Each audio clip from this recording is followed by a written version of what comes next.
Hey guys, welcome back to my channel. So today's video is going to be on that's 10, not 5. So today's video is going to be on the 5 makeup tools that you need and you probably don't have in your collection. So I'm just gonna go through and show you what I think you need and explain why and how it has helped change my life. A little dramatic maybe, but these are definitely things that have upped my makeup game. So if you want to up your makeup game, these are things to help you.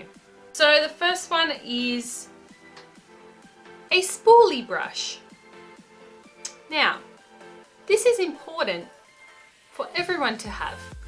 Number one, obviously it combs your brows. That's what most people use these for. But they're also used to separate your lashes. Very helpful for that, especially when they get clumpy. But another thing they're useful for is when you get mascara, when you're putting your mascara on and you touch yourself here, I always get it there, or you smudge it down here or up here, and you think, well shit, I finished my makeup and now my makeup is ruined. No, if you have a spoolie, it's not ruined. Also, for flicking things off your face, like I've got a tiny piece of glitter up here. And if you went in with maybe a brush or a Q-tip, it might wreck your eyeshadow. If you actually gently rub that over it, it's gone now. I also have one here.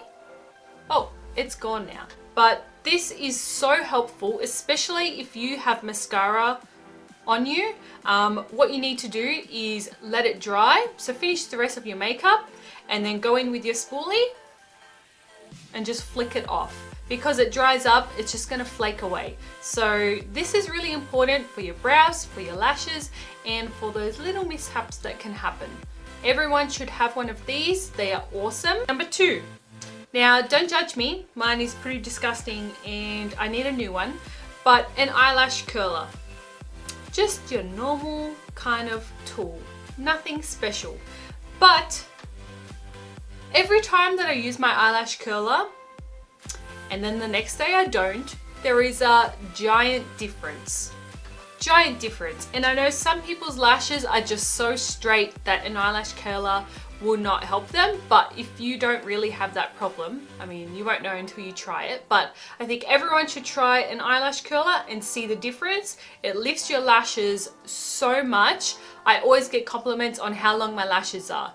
When I don't wear it or when I don't use it, I don't really get many compliments. And I don't really have very long lashes. I used to back in the day, but the older I've gotten, which is normal, that's what happens. When you get older, your lashes and your brows just don't want to grow anymore, and that's shit. I hate that. But they're still okay, they still do well, and this really makes them pop a lot more than when I don't use it. So this one is just a Models Prefer one. It was like $10, I think, at the drugstore. So you don't need to buy a $50 mascara curler. You can buy a cheap one. It's fine. Just make sure you clean, which I need to clean mine, clean this like silicone-y bit. Just spray it with, I've got the Artiste brush cleaner. I just spray that and give it a wipe and then it's all clean. This one is super simple. I always get people asking me how I apply my foundation and my concealer. A sponge. Not those crappy, cheap-ass disposable sponges. I used to use them when I first started doing makeup because didn't everyone, but they're not very good. So a beauty blender, a Real Technique sponge, an Eco Tools sponge, whichever sponge that you need to wet and whichever one you like. They are the best way I found to apply my foundation and especially concealer. Foundation, there are a couple of brushes that I like to use for my foundation, but generally I do use a sponge. But especially for concealer, I haven't really found a brush that makes my under eyes look good. Even with a beauty blender, for some reason I have dry under eyes even though I'm oily on my face. Doesn't matter how many eye creams I use, sometimes I layer them up and it still doesn't make a difference. I think it's just I need to drink a shitload more water, which is so hard to do when you work. Anyway, a beauty blender I have found has been the smoothest application I have found. How many times am I going to say I have found? This tool, especially if you are a beginner with false lashes, this tool is going to be awesome for you. I'm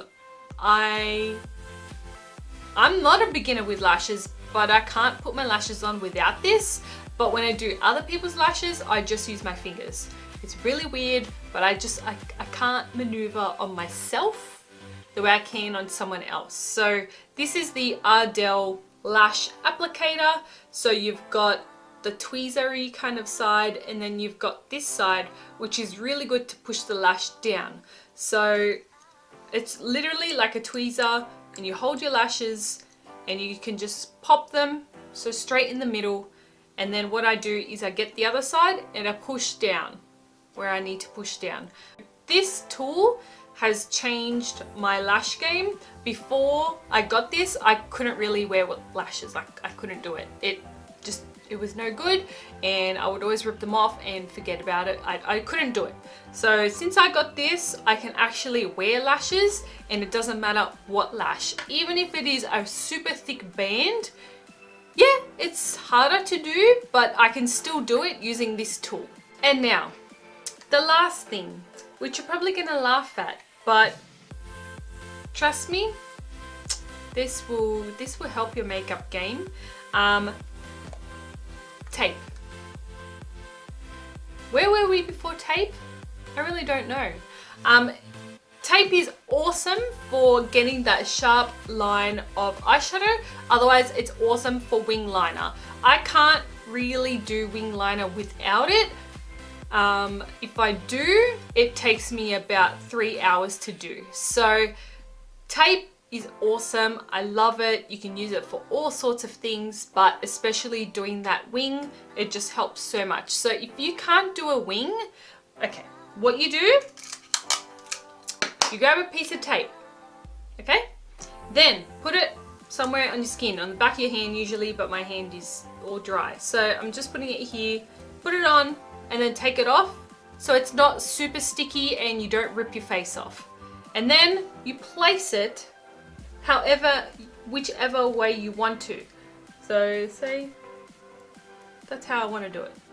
Push it down, and then you have to try and match the other one, which can be a little bit difficult. And then do your eyeshadow, do your eyeliner, peel off, and it's ready to go. It is easier if your foundation hasn't been done. If your foundation has been done, which I did do today, you can still do it. Just make sure that the sticky tape isn't very sticky. Otherwise, it'll leave a mark and rip off your foundation. So you don't want to do that. But it is safe if you take the sticky stuff off. If you don't, you're gonna lose some skin. Not really, but I mean, you could.